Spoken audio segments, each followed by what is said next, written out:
Il existe plusieurs méthodes qui permettent de choisir automatiquement des variables prédictives à ajouter dans une régression linéaire.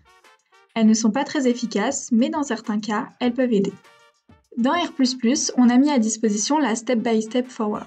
Première chose à savoir, c'est qu'il est fortement déconseillé de construire tout votre modèle en utilisant une méthode automatique.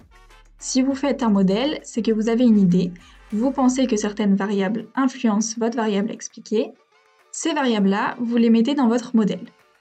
Et quand vous avez mis tout ce qui vous semble naturel, alors vous pouvez utiliser le Step by Step Forward pour compléter. Mais pas avant. Alors, comment ça marche ? C'est tout simple. Ne le faites pas pour l'instant, mais quand on voudra le faire, il faudra juste cliquer sur ce bouton.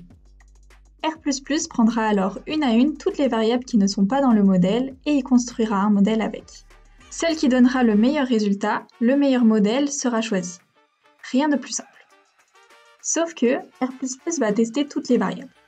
Or, il y a des variables qui n'ont clairement rien à faire dans le modèle, par exemple l'identifiant. Ou, pour des raisons qui me regardent, je ne veux pas que la variable taille soit dans le modèle. Je vais donc, avant de lancer un step by step, les exclure.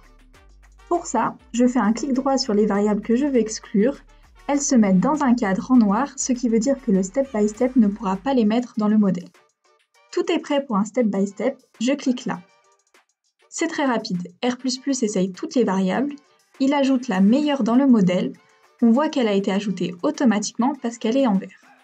Si je clique plusieurs fois, ça ajoute plusieurs variables et à chaque fois, le R² augmente.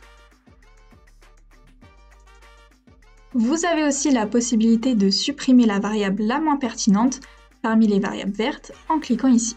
Ça s'appelle du Step by Step Backward. C'est un peu l'inverse. Il prend toutes les variables vertes, une à une, il les enlève, il compare les modèles et celle qui avait donné le moins bon modèle, il la supprime.